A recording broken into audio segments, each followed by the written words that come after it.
Welcome to Slade Sports Squad. Right now, we're about to jump into it, and I'm accompanied by my old man, David. What's up there, sports fans? What's going on, man? Not much. Just another Sunday morning down in the basement, kicking it with my homie, getting ready to talk some sports. And that's what we're just about to do, is talk sports. Yeah, but first thing we need to talk about something very important. And what's up? Snow blindness in cats. Is that a real topic? Is that so? Why don't you walk me through what you know about snow blindness in cats? You know anything about snow blindness? I mean, I know that it blinds them. I don't know exactly why it's called snow blindness. Because it's the reflection of the sun coming off the snow. Oh. It's just so bright. Right. That it blinds. Well, then I'm pretty sure I'm affected by snow blindness. I think we might all be affected by snow blindness right. at one time or another. Yeah, I don't know, but I mean, anyway, let's hop back on topic real quick. So the first thing we're going to talk about today is our Colorado Rockies. Colorado Rockies. Seemingly the only thing that's going on in this town right now, really. Yeah, that is it. I mean, Nuggets finished up,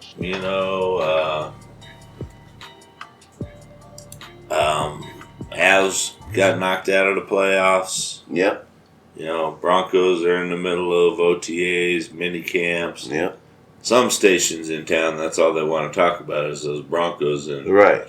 Which is, I mean, I get it. That's what they're there for. But this is off season for them, and it is off season. It's and I listen to a lot of talk radio, and it's the same stuff all day, every day. They talk about the same 3 or 4 topics, and by noon, I'm usually pretty bored with it. So, yeah, it definitely is. It's boring, but it is what it is, I guess. I mean, that's what they do.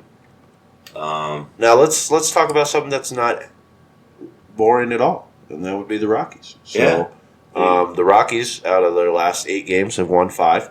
Yeah. Not bad. Still not where they need to be, I don't believe, Still haven't really made up too much ground against LA. We are 10 games behind LA. Oh, yeah. We win. LA wins. Right. Mm-hmm. We lose. LA wins. Yeah. That LA team, they're just good. Yeah. And I don't think we'll catch them. We need to focus more on a wild card position. Our last 13 games were 10-3. Mm-hmm. So, I mean, the team's coming around. Right. Pitching is sort of stabilizing. I mean, we've had some people that, like Freeland last year was lights out. The guy was in Cy Young conversation, Right. This year he's just struggled. He's been sent back to the minor leagues, to work on it, try to figure it out. Right. Try and get back in his groove, I get it. Yeah. And then that's what you got to do sometimes. Sometimes you got to sit down these big name players like Kyle Freeland. Well, and they did it to John Gray last year. Right. Yeah. There's just sometimes these guys are. Freeland was doing good, and then he got a blister on one of his fingers on his pitching hand, and as a pitcher, that really affects you. It affects how you grip the ball and everything. And he's even said since that time, he sort of changed the way he grips the ball, right, which is affecting his pitching. So, send him back down to AAA, to Albuquerque, and get some work in, and try to get back to where he was, right, last year.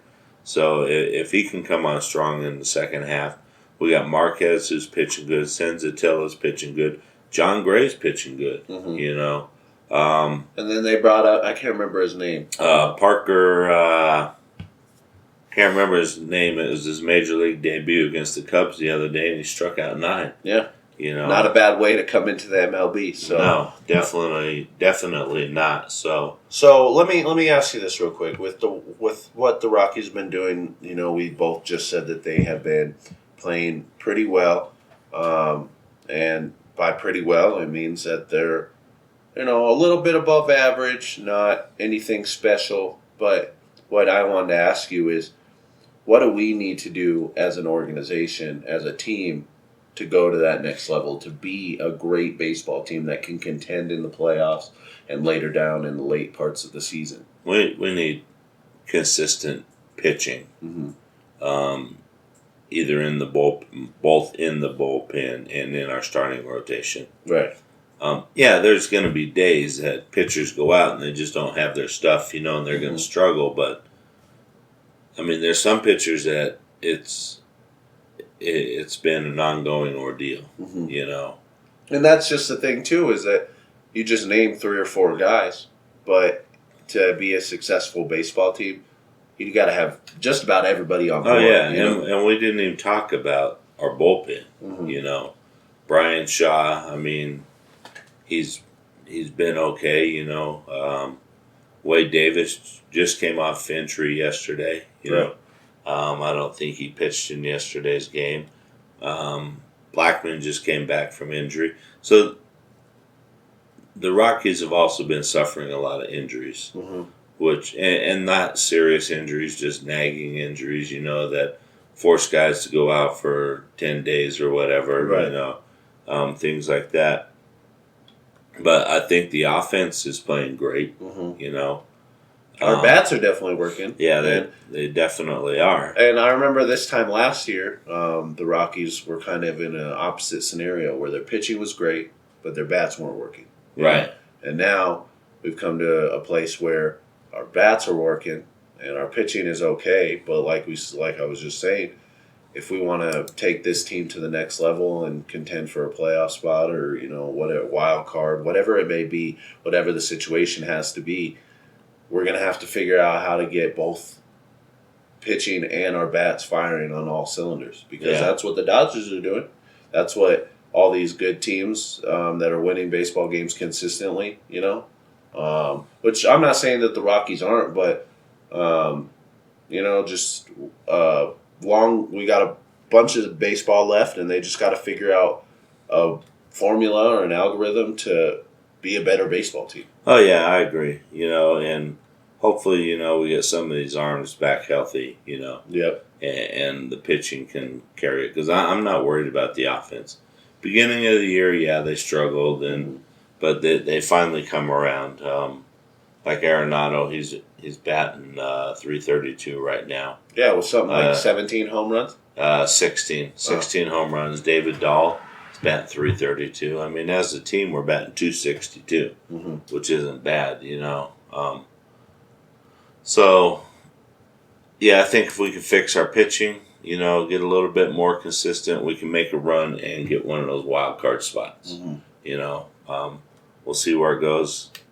This team sometimes has a history of faltering, July, August time frame. So we'll have to see how things go. So I'm excited, though. It gives us something to talk about. Yeah. Definitely. Until July, when training camp starts for the Broncos. Yeah, I mean, that's really that's what I'm most excited for too. Is really Broncos to come, because I'm excited to see what we have this year.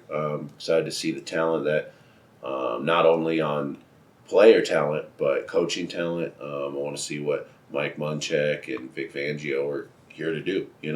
Oh, I agree. I want to definitely see how that goes. See how Flacco plays. Yeah. But we'll talk more about we'll the get Broncos back into that later in the show. So right now we're gonna switch over to a different subject. Same sport, just at a different level. Right. So college baseball. Oh yeah. Let's hear your thoughts. Well, right now the super regionals are going. So I don't know if many people out there really follow the baseball tournament as well. They'll start with the regions. They end up with they start with 16 regions, 4 teams per region. Right. And then you get a champion that comes out of that region. And then all of the region winners are then into the super regionals.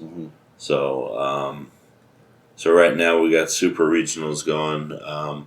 We've had at least one team punched their ticket to Omaha, and that's Louisville. I'm not sure Vanderbilt has yet. But Louisville's beat East Carolina, so they've advanced.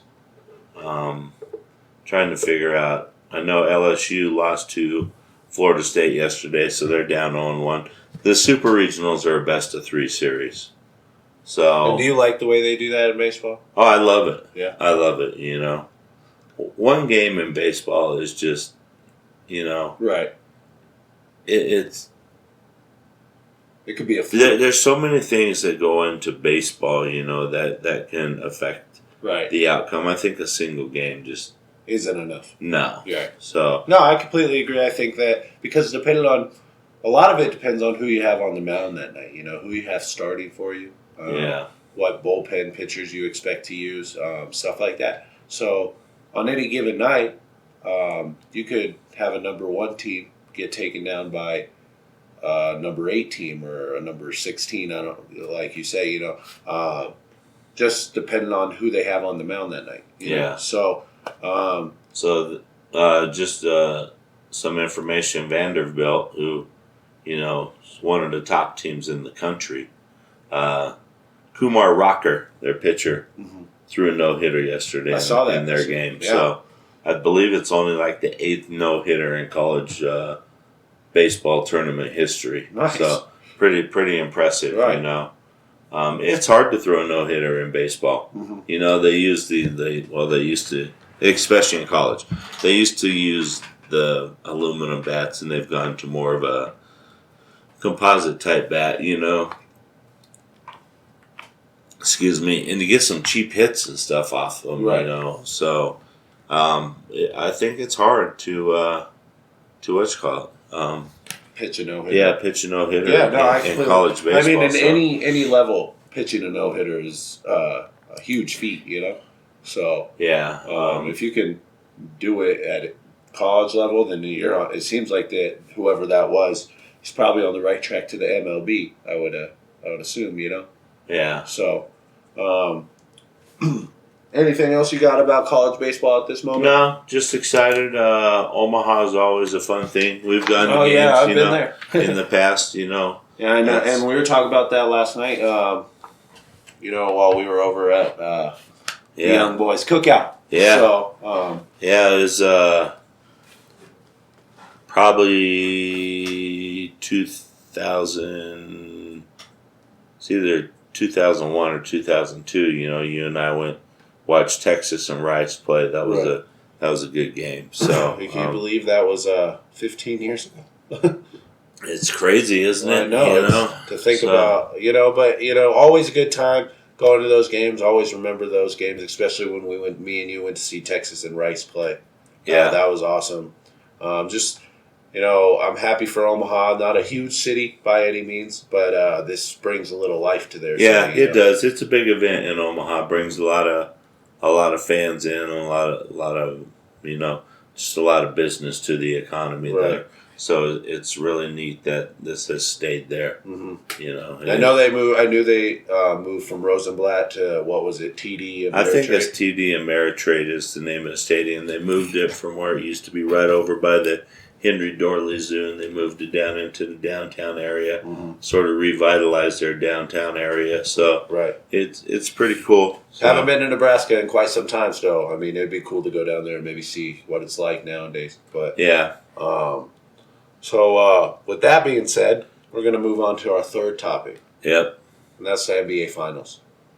So who thought this? Right. Who would have thought? I didn't. I actually predicted a sweep by Golden State. I know you do. You told me that. But they've been bit by the injury bug. Right. Well, not only that, Toronto has come to play. They have. Kawhi Leonard, Kyle Lowry, they proved Marc Gasol. They've all stepped up in time. They proved that in Game 1. They come out and just, beat them, and then, then they go to Golden State and steal Game 3. And then take Game 4. Right. Golden State, And the funny thing is, I was just flipping through this website here that we use for some of our information, and one of the things here is what does Golden State need to do for next year? You know, Right. It's like, wow, man. I mean, they're already, talking about just the dismantling Right. of Golden State. Well, and I am a firm believer that with this being a young team in Toronto, with Kawhi Leonard, Kyle Lowry, like all those people I was talking about, I know Marc Gasol's a little bit older, getting up there in age. But at the same time, I think that they have put a blueprint out for the NBA to see of how to shut down this team. Granted, Golden State hasn't had KD for a while. That's right. And I think that's a huge thing that has helped the Toronto Raptors in a huge way, But at the end of the day, they've won by playing great defense, getting out in transition, and, driving to the hoop, being aggressive, shooting the ball when they need to, but not relying on that jump shot or, just playing the game in a smart manner to make sure that at the end of the game, whether they're ahead or they're down by, it's usually never more than 5 points. They're always in the ball game. Right. There's not been a game in this final series that Toronto has, just let Golden State get out and run amok on them. So the fact that they can do this while KD is out and they've taken advantage of the fact that they don't have one of their highest scorers on the court is just great team basketball by Toronto. And I know that Drake will be happy to hear me say this, but I think Toronto goes in there. I think, is it tonight? That's Game 5? I believe, let me double check. I believe Game 5 is tonight. Guess these things we should have known before we came on the air. I'm pretty sure it's tonight. So, no, it's tomorrow night. Tomorrow night. Yep. So, hopefully, tomorrow night, Toronto is it in Toronto? Yes. So they can stay at home and win this final game. And if they do win it, then the last game has been played at the Oracle for Golden State. Yeah. That, ever. Right. So the Oracle is going away. Yeah. They're in the process of building a new stadium out there. I'm going to be out in San Francisco next week. Not next week, in about 3 weeks. I think I'm going to cruise by. I'm going to see how the construction's going. Nice. Make sure they're on track. Right. Make sure these guys are doing what they need to be doing. I don't want to have to go out there and, lay down the law. Start crushing skulls, Yeah. I get it. But, it's just been an exciting NBA season. I think, I'm a huge NBA fan. That's one of my favorite sports. Just sad to see that the Nuggets didn't make it to the finals or even the Western Conference Finals. But had a great season. Yeah, and I think the whole playoff experience will help them. Oh, yeah, definitely. We see Michael Porter Jr. getting out there in the G League. I haven't seen him. Have you? I saw some highlights, Not playing a whole lot of minutes, I heard. But, just trying to get him back into basketball shape. Well, you got to be careful with that back, too. Yeah, don't want to, and I think he's ready. I think that he's strong enough to, start progressing in his mentality and his basketball figure, whatever he has to do to get ready for next year. And he has a little while to do it. So like you said, don't rush it. Let him take his time. Let him get back in his groove the way he wants to do it. And then hopefully opening day for the Nuggets, he'll be on either on the bench or on the starting five. Who do we go after aggressively in free agency? My two guys that I would like. Me and you have talked about Kawhi Leonard. Yeah. And if they win tomorrow if they win tomorrow night, Kawhi Leonard's not going to leave Toronto. You don't think so? No. When have you ever heard of a player leaving a team that just won the NBA championship? I don't know. I'm sure it's happened. I'm pretty sure it's happened too. But the chances of Kawhi Leonard being like, "No, I think I could take my talent somewhere else." He has a good foundation around him, And another guy that I was really interested, but not sure if he's really ever going to leave Golden State with some of the things he's been saying in the recent days.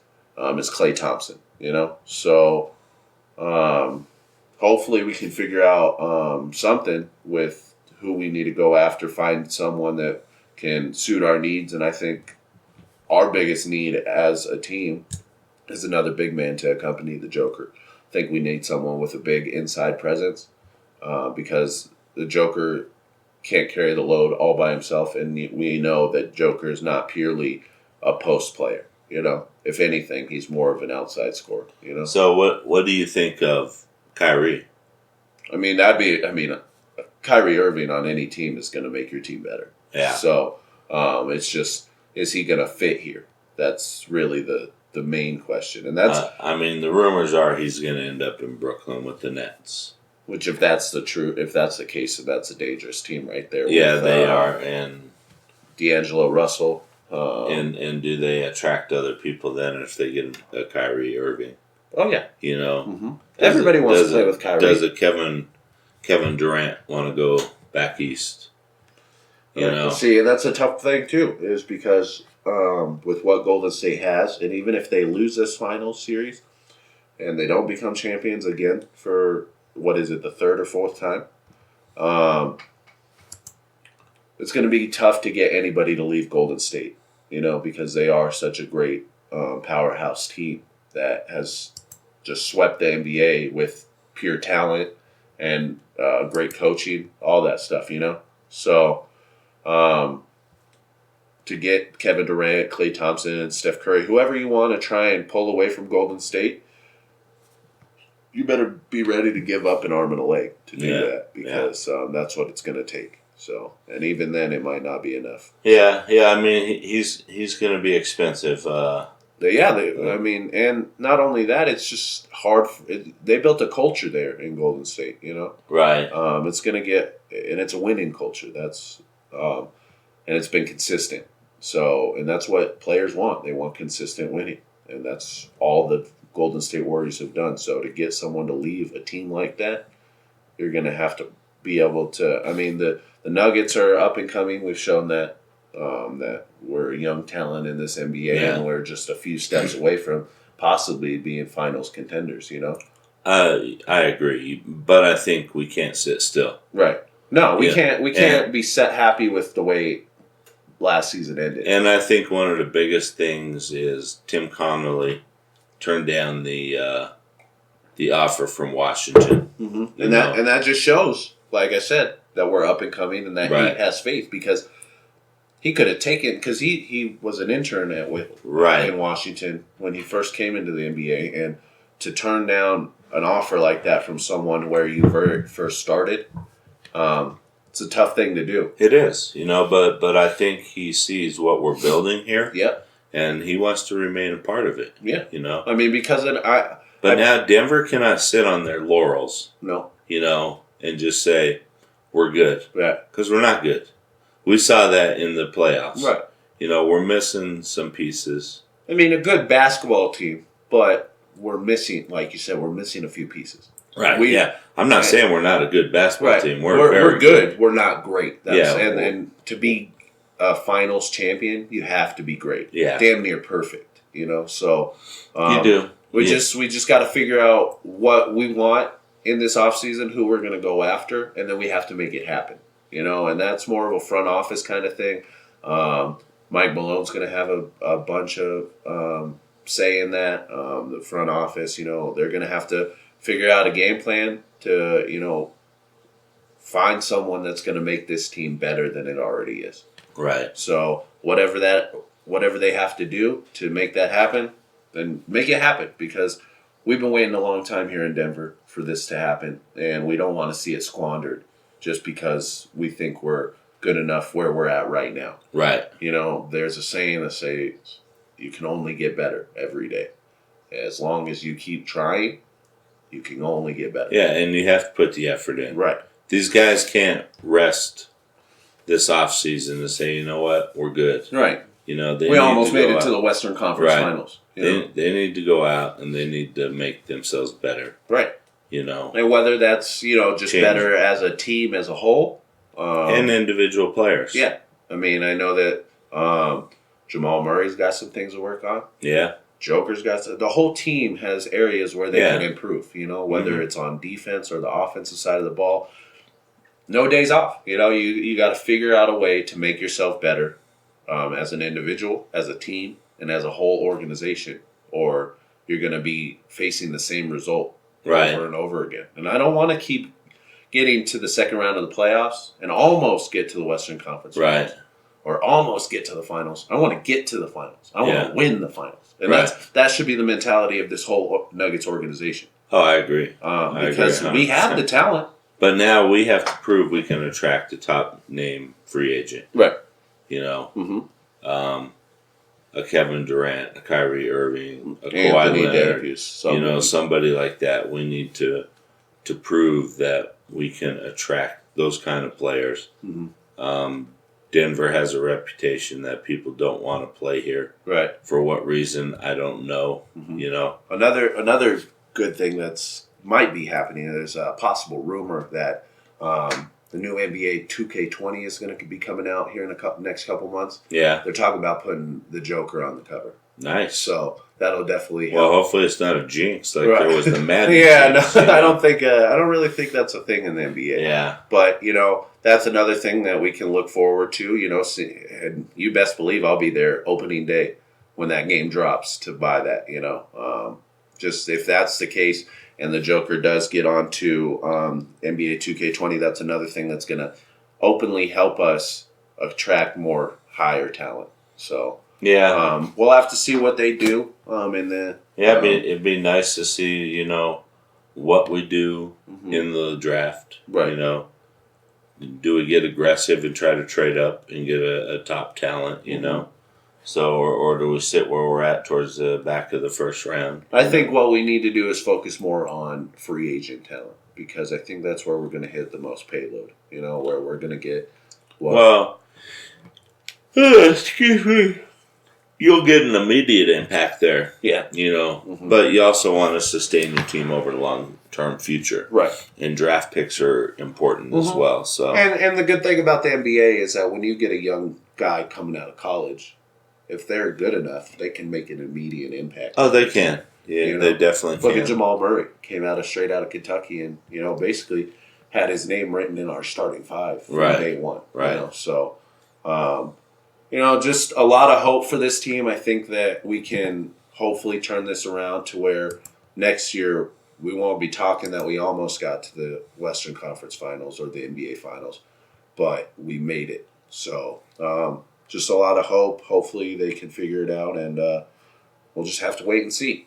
So with that being said, we're going to move on to our very last topic. Yep. And this is my favorite topic. Even though there's not a lot going on, this is what I love talking about the most, and that's the Denver Broncos. Yeah. They just wrapped up mandatory minicamp. Let me ask you something. So the last day of mandatory minicamp, they canceled practice, and they had a field day. Yeah. Now, with the way that we finished last season and the way we're coming into this season with new coaches and new players, stuff like that, a new quarterback, do you think that was a smart decision for them to do that? Yeah. I mean, I think it rewarded them for all of the hard work of OTAs, and everything that the coaches and management have seen all these players put in, a lot of participation at they're not mandatory OTAs. Right. So you had a lot of, and then some good stuff at minicamp,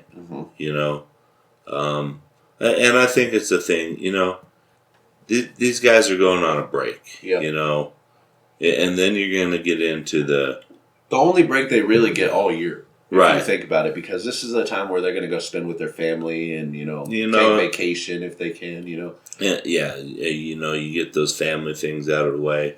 You also have people. Oh, man. Sorry, man.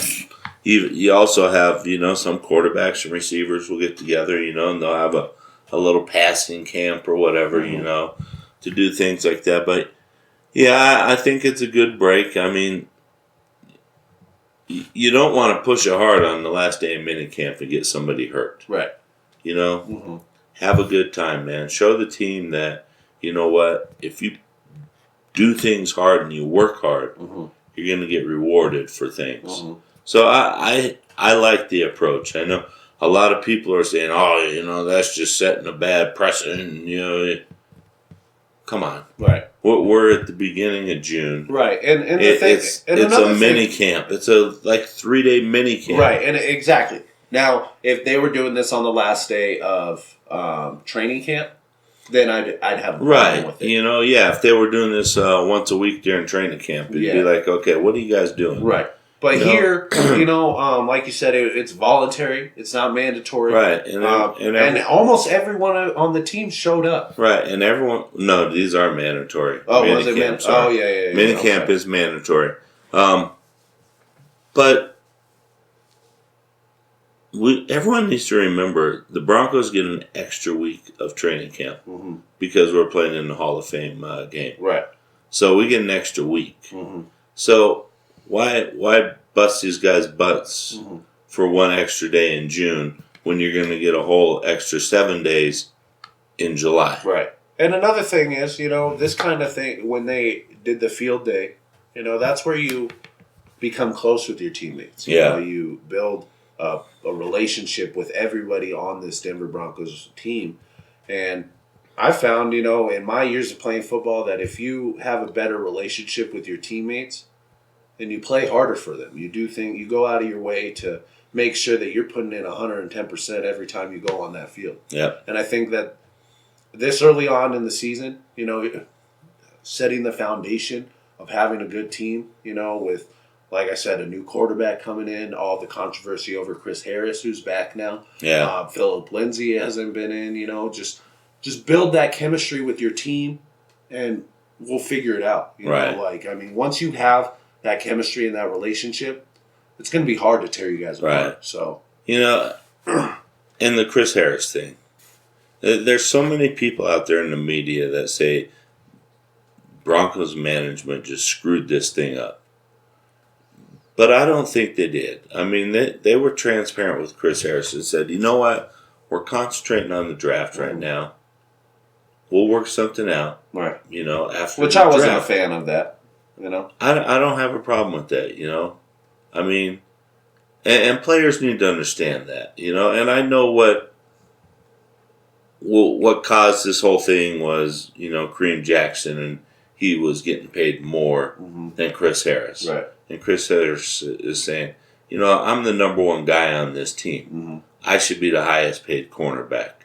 And I truly believe the Broncos were going to take care of him. Yeah. It was just the timing. Right. And him and his agent should have understood that and said, okay, just give us your word that after the draft, we will sit down and discuss the contract. Now, the Broncos and Chris Harris and his agent were discussing a long-term deal. There was a high dollar value of guaranteed money, which when you're getting at Chris Harris's age, you want that guaranteed you want that, but they just couldn't come to agreement on that, and instead of letting this thing linger over the team and start pouring into the locker room and things like that, they said, you know what, let's just redo your contract for this year. So they ended up giving him a $3 million raise. Right. He's the highest paid defensive back on the team now. And good for them, Now, the Broncos could, and we'll have to see the way the Broncos want to move along, Just because somebody's been a staple in your organization for so long doesn't mean you have to pay him. Look at Belichick. Belichick is a master of knowing when a guy's serviceable time is coming to an end, and he'll let him go. Right. Sometimes as fans, it's hard to sit there and watch that and say, what are you guys doing? Well, let me ask you. But you got to be, you only get so much money to spend. Right. You got to be wise with it. Well, let me ask you a couple questions. Yes. So, how long has Von Miller been on the Denver Broncos? When did he come in? 2013, maybe? Okay. Let's say 2013. No, let's just it doesn't. Okay. Let's say 2013.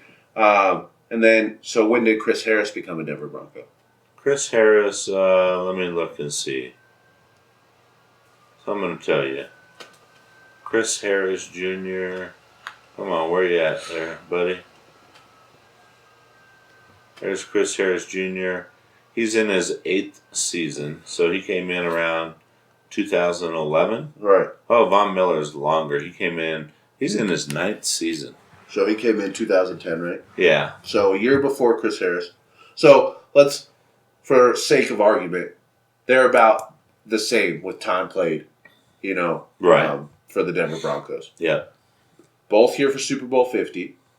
And Von Miller is as much of a staple in this organization as Chris Harris is. I'm gonna say he's more. Right, obviously. Right. I mean, but like I said, for the sake even of impact wise. right, for the sake of argument, Von Miller won a Super Bowl 50. Without Chris Harris, we couldn't have won Super Bowl 50. I'm a firm believer. I don't think that we would have been in the same position had Chris Harris not been there. So let's put it like this: in a player's eyes, you go out and 2 years before before all this happens, you give Von Miller a new contract, making one of the highest paid contracts in the NFL. Okay. And then 2 years after that, you want to do what the Broncos did to Chris Harris, and put him aside during the draft, and then kind of give him his money. Now, had that been Von Miller, it wouldn't have gone down like that. It would have been, let's get you your money before we hit the draft. Well, you don't know that. So you're telling me you're gonna put Von Miller on the back burner? Possibly. I'm just saying. But let me say this too. Von Miller negotiated his deal when he was a lot younger. Mm-hmm. He's in the 3rd year of this deal now, I think. Right. This will 3rd be or 4th year. Chris Harris now is going into his 9th season. Mm-hmm. He plays cornerback. Right. Cornerbacks fall off quick. Mm-hmm. It's a speed position. But that's the thing. He's proven year after year that he's not going to fall off. That he hasn't fallen off. He will, though. He will eventually. He will, and he's going to fall off. Well, the demands of his position, in my opinion, he would fall off faster than Von Miller would. If that makes any sense. No, I completely. And so when this guy's approaching 30 years old, mm-hmm. why do you want to give him a 6-year deal? When how many cornerbacks play in the NFL to the age of 36? Not many. Right. I think Champ Bailey was like 34. And he's a special guy. Yeah. Well, I'm not saying Chris Harris is not good. Mm-hmm. And you and I had this conversation before.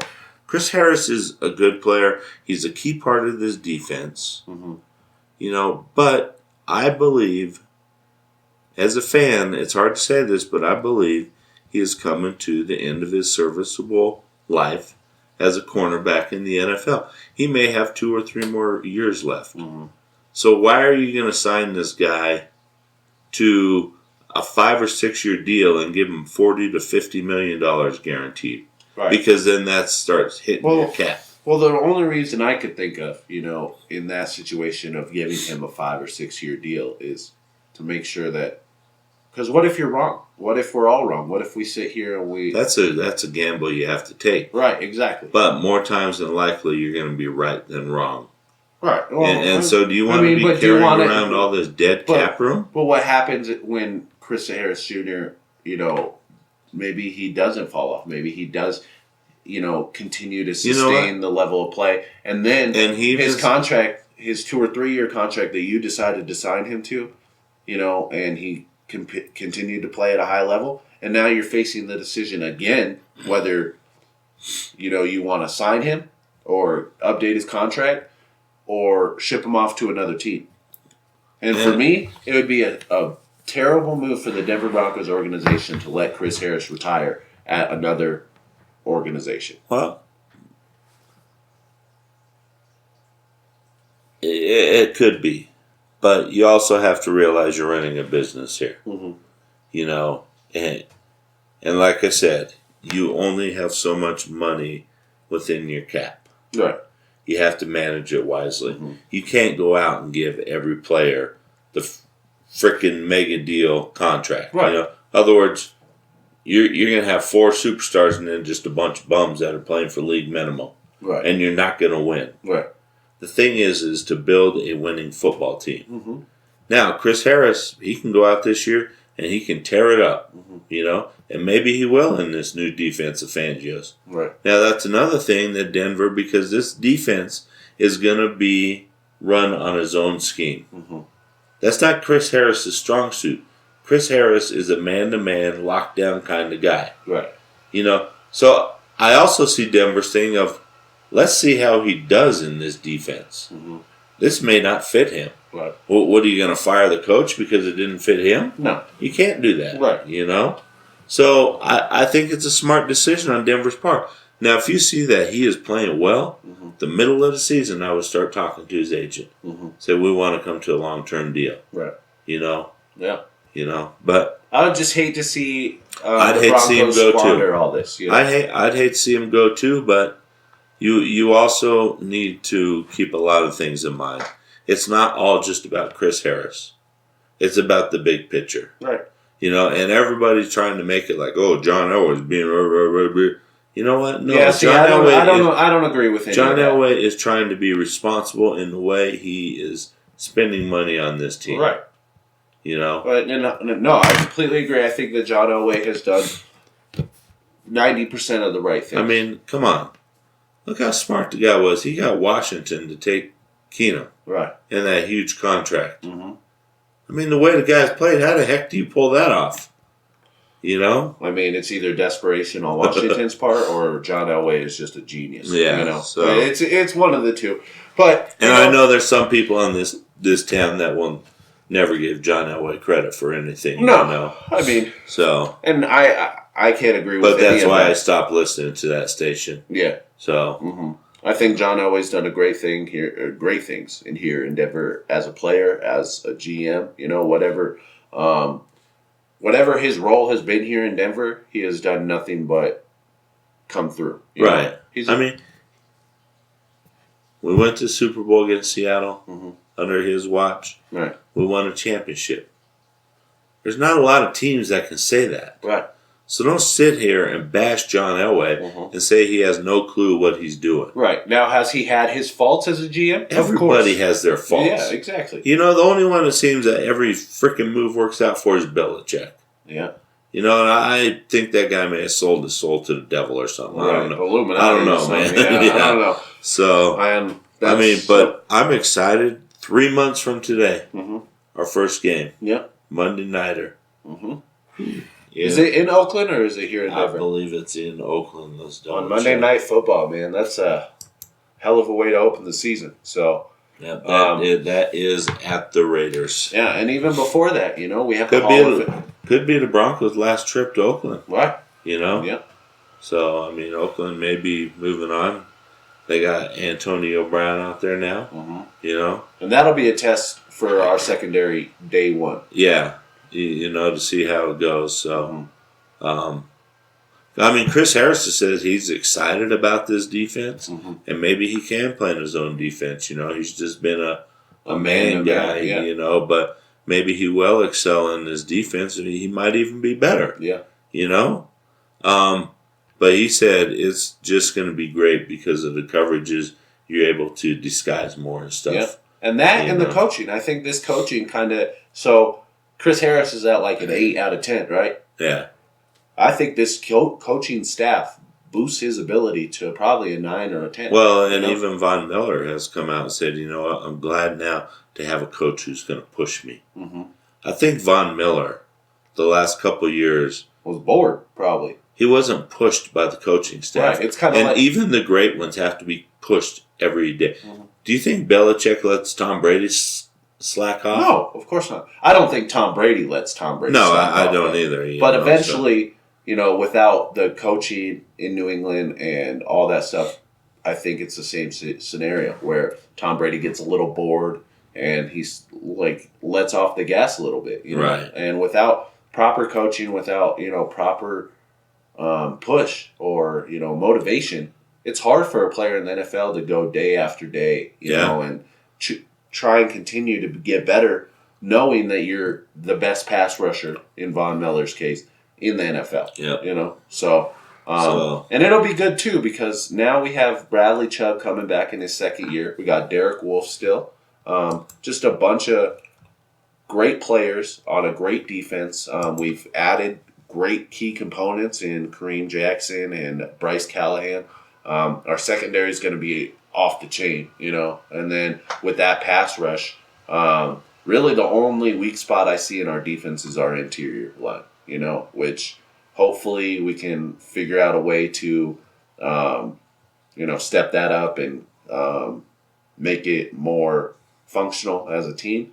But as a whole, this Broncos team should be excited because I'm excited. I know you're excited. This is just going to be a great team, I think. You know, I somebody asked me the other day, and I said Broncos would be 10-6 or 11-5, and I honestly believe that. I think this defense can be comparable to 2015. Yeah, we have the players in place to do it. It's a Everyone says, zone "Well, 2.0. we don't have a Malik Jackson." You know, well, we'll figure out the middle. Right. I believe we really will. Yeah. With the schemes and everything else we're going to run, you know, and I think Bradley Chubb next year is just going to be. Yeah, he's going to be light speed above where he was last year. Yeah, I expect him to get like 13, 14 sacks. That guy was a rookie last year. Yeah. And look what he did. Yeah, how many sacks did he finish with? Like 10? 10 and a half? I'm not sure. Let me see how many the Chubbmeister had. The Chubbmeister, huh? Yeah, that's what we'll start calling him. The Chubbmeister. I'm sure he probably wouldn't like that, and I probably wouldn't call him that to his face. No, a big guy. So he definitely is a big dude. There he is right there. Bradley Chubb, last year. 12 sacks. Nice. 12 sacks for 41 solo tackles and 2 forced fumbles. Yeah. Yeah. I mean, and that's a great rookie season right there. And then alongside Von Miller, you know, with I think he had 18 or something like that. Whatever it may be. Just 2 great pass rushers that can add a lot of pressure from just the edge, you know. And that match with our secondary is just, if you don't get excited about it, then you're not an NFL fan. Yeah. So, with that being said, November 3rd. What's on November? Denver Broncos. And probably one of my favorites to represent the AFC in the Super Bowl, the Cleveland Browns, playing here at Mile High. Oh, yeah. I probably will be going to that game. Better buy me a ticket. No, me and Bob Gelton are probably going to go. Wow, you and Bob, huh? Yeah. Wow, that's great. So Bob's a Cleveland fan, so... I'm sorry. Well, I think you're going to see a lot of people wearing Browns jerseys. Oh, yeah. I want an Odell Beckham jersey. That'd be pretty cool. Yeah. But anyway, you know, that was our Broncos segment. That was our whole show.